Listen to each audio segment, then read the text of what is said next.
Alright guys, so I have some absolutely wild video that just dropped today coming out of the West Bank, not in Gaza, in the West Bank, where Israeli forces essentially did a raid on a hospital where they went in, as you can see here, we're going to play this video, disguised as civilians, including as doctors and women wearing hijabs, and went into this hospital and straight up executed 3 of the patients who were there. So let's go ahead and watch this video and then I'll talk more about it on the other side.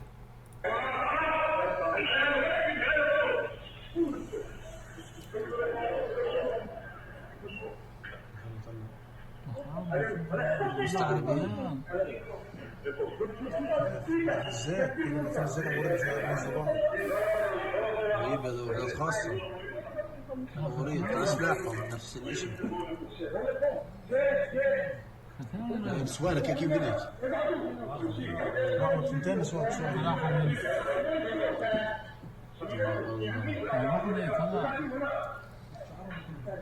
راحت العلامات حالهم مش على المحاله. Yeah, I mean, pretty fucking wild stuff there, right? You have this guy who's being put down on his knees. There was a guy holding what looks to be, a baby in his arms over there. And you have, numerous different IDF members who are coming in, I mean, clearly dressed as doctors, clearly dressed as civilians, wielding some sort of assault rifles as they raid a hospital and then proceeded to go in, and as pointed out here by Kenneth Roth, who used to be the executive director of Human Rights Watch, not only did they disguise themselves as civilians, which is already a war crime in and of itself, but they then shot all 3 of the patients they killed in the head with silenced pistols in execution style. Also a war crime. Now, I've seen other videos that I can't show you guys of what the aftermath of this looked like, for obvious reasons, for YouTube TOS, but there are videos where they show, like, the literal pillow where one of these guys was laying in bed, and you can see brain matter on the pillow, as well as a bullet hole going straight through the middle of it. So it's not as if, we had to do this because there was some imminent threat coming from this hospital, and we had to kill these guys or else they were going to blow up Israel, and then we got into a firefight and things got crazy, so we had to kill them. No, they went in there. These were wounded patients, and they killed them in their beds at point-blank range. To call it a war crime is the understatement of the century. There's absolutely no way to possibly justify this, even if you make the case that Israel, has openly stated that these guys were terrorists, or they were affiliated with terrorists, or they were planning something. Even in that situation, this is still a war crime. And just let's take ourselves out of the Israel-Palestine dynamic here, for people who don't understand this, right? Imagine if this had been Russian forces, for example, who disguised themselves as civilians during their invasion of Ukraine and went into a Ukrainian hospital and started massacring injured Ukrainian troops. Would the United States of America come out and try to give some sort of a, mealy-mouthed justification for that or make excuses for that as if that's a legitimate military operation? No. Even if it is an enemy combatant, you don't have free reign to go into hospitals to kill them as they're being treated for some sort of wounds. Absolutely insane. But the amount of people who I have seen online, I mean, up to the highest echelons. One of the spokespeople for the October 7th and after war operations by Israel, Elion Levy, he came out and he was defending this, right? As if it's a valid military operation. It's a war crime, straight up. Even if you, accept that these were some sort of terrorists or terrorist-affiliated guys, that's irrelevant. It's a war crime to dress up as civilians and go into a hospital and execute people. Believe it or not, shocking as it may seem.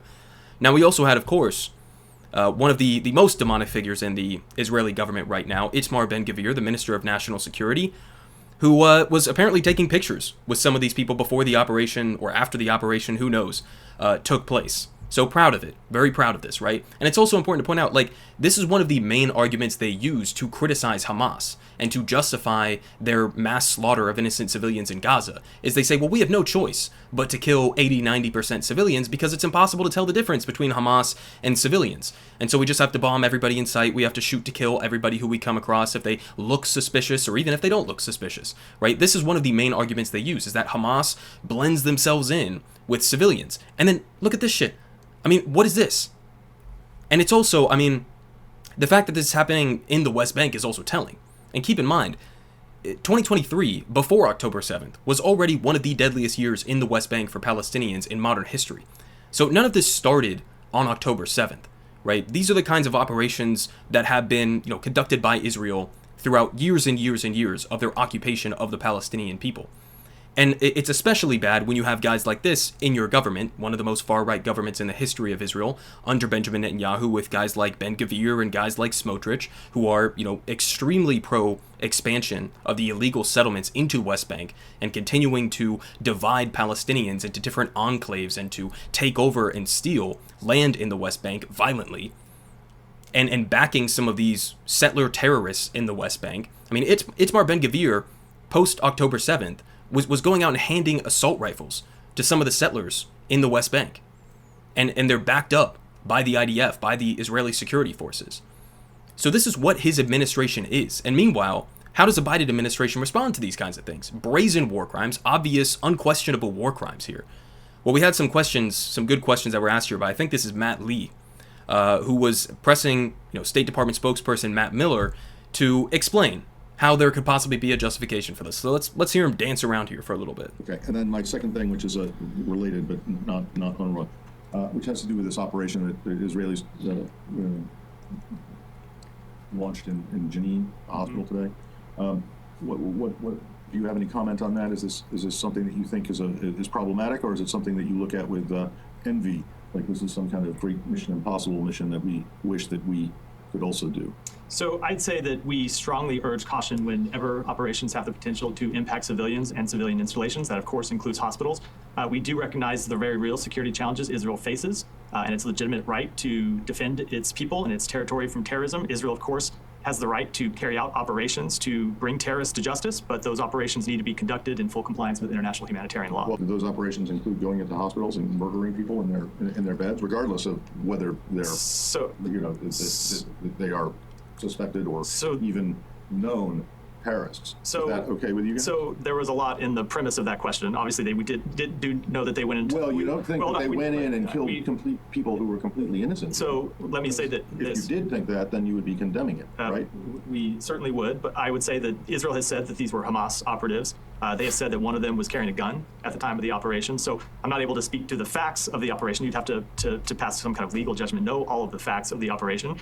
But as a general matter, they do have the right to carry out operations to bring terrorists to justice, but they need to be conducted including in a hospital. So we want them to conduct their operations in compliance with international humanitarian law. We would generally say that we don't want them to carry out operations in hospitals, but under international humanitarian law, hospitals do lose some of their protections if they are being used for the planning of terrorist operations, for the execution of terrorist operations. The actual hospital building does, but I mean, going in disguised as women and doctors and whatever is something different, and then going in and picking out people in particular rooms and particular beds and killing them seems to be something different.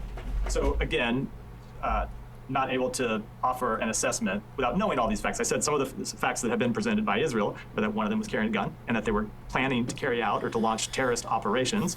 So you would have to look at all of those facts to make a specific assessment about this operation. Okay. I mean, listen, guys. This is what pisses me off the most. I almost wish that the Biden administration and all of these ghouls, these spokespeople for the State Department, the Pentagon, whatever, National Security Council, I wish that they would at least just be honest about your brutality.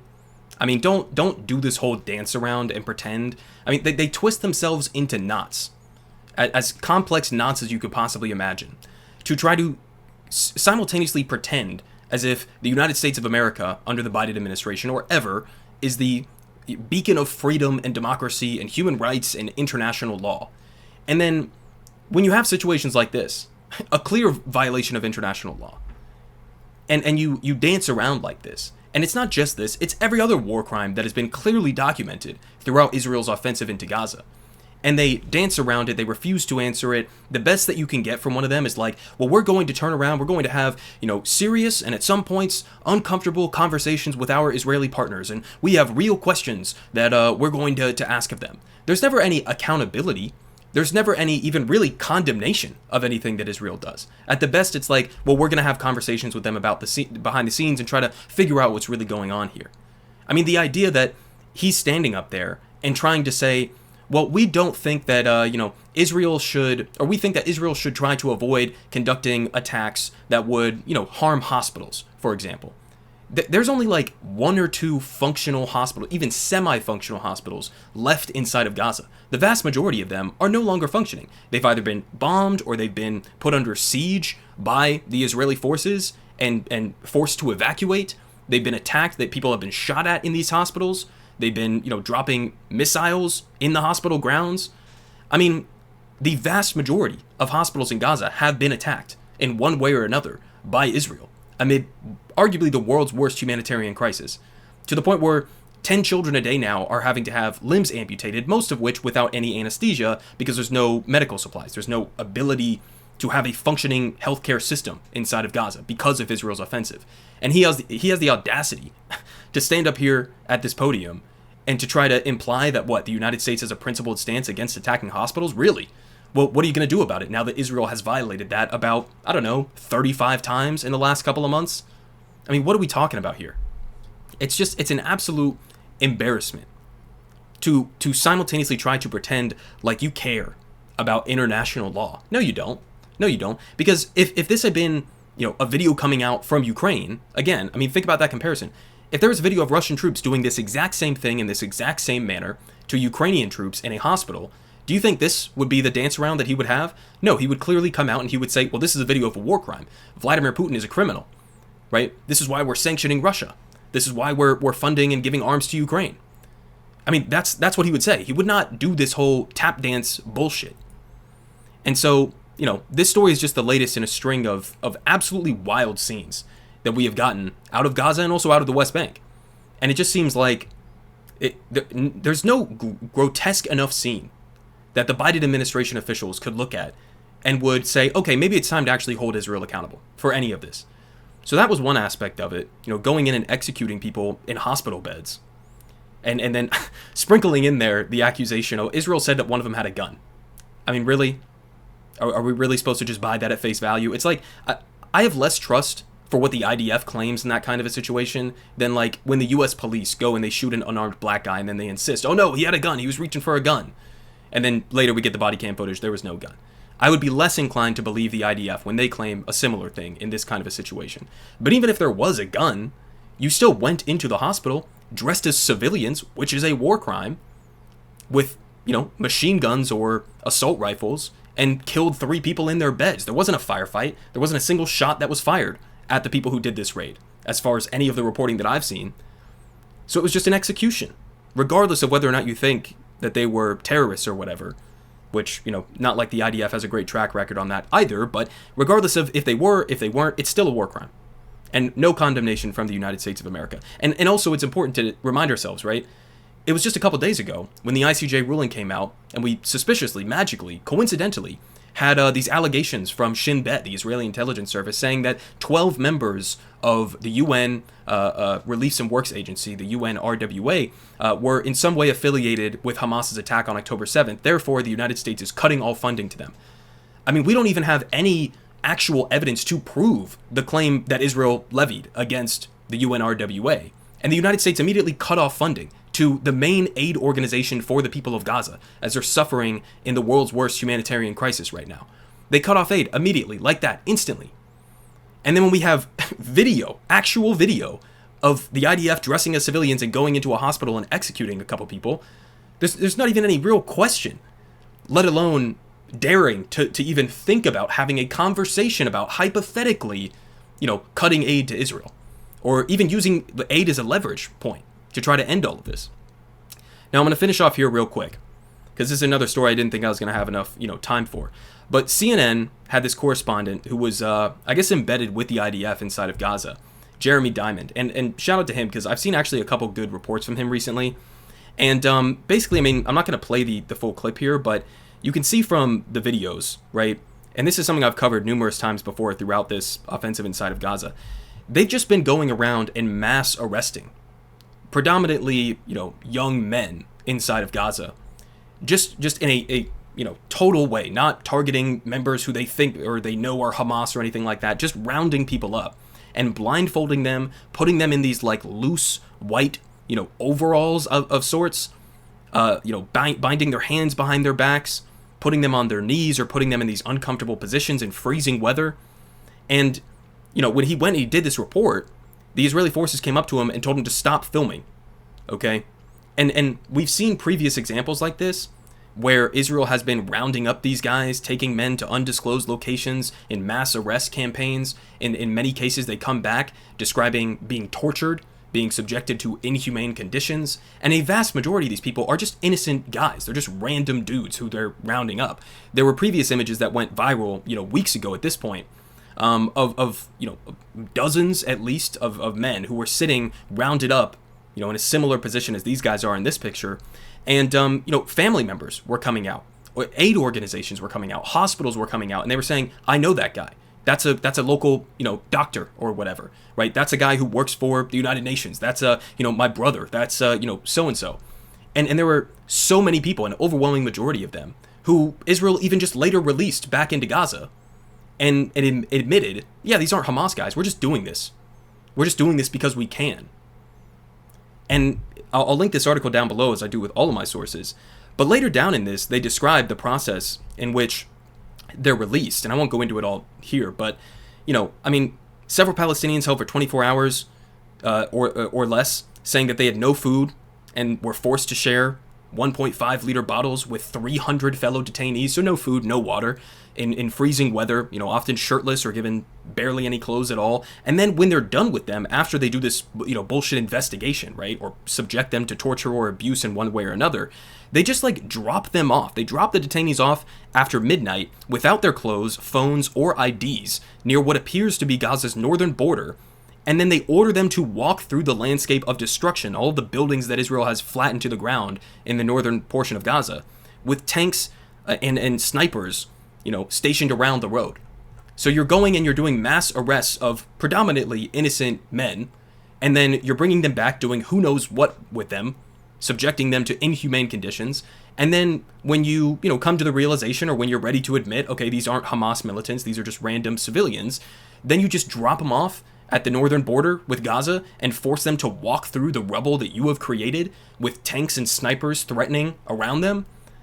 I mean, this is what we're supporting, guys. This is what the United States sees no issues with this. There are no red lines that are being imposed. There are no, criticisms or accountability for the government of Israel. Just undying support, undying diplomatic cover for them. Again, torture allegations spiked in Israeli jails after October 7th as one group warns jailers seek revenge. So again, if you want to go read the entirety of this article, you can read some of the testimony from some of these guys who were arrested or have been in Israeli jails, especially since October 7th. But even before that, they were subjected to human rights abuses. But, it's significantly escalated. And obviously, it seems like a lot of these soldiers or, security officials are just taking out their frustration or anger on just random civilians that they've rounded up, right? And so, listen, torture, we have, the mass rounding up of people. In this one, it was especially bleak and, harkens back to historical comparisons. They were writing numbers on their back to keep track of who the people were. But all of this, right? Field executions that I've covered on this channel, sexual abuse of women that's been reported. All of this adding up. The attacks on the hospitals, the raids, going and executing people, completely wanton violations of international law. Of human rights, and the best that you get from the United States government under the Joe Biden administration. Not to say that Republicans or Trump would be better in this situation. They're all terrible on it for the most part. But the best that you get from the Biden administration is we're having conversations behind the scenes. Really? Well, what is that producing? I covered yesterday the clip of John Kirby coming out and saying, we believe that our strategy has been working. Working in what way exactly? Because we've heard the statements from Israeli politicians. They don't feel any pressure from you whatsoever. Benjamin Netanyahu, if Joe Biden genuinely cares about a two-state solution and ending the war quickly and getting more aid to Palestinians, well, Benjamin Netanyahu's government has been doing the exact precise opposite of that and working towards worsening all of those things this entire time. But Biden seems to believe somehow, magically, that finger-wagging behind the scenes is going to fix any of this.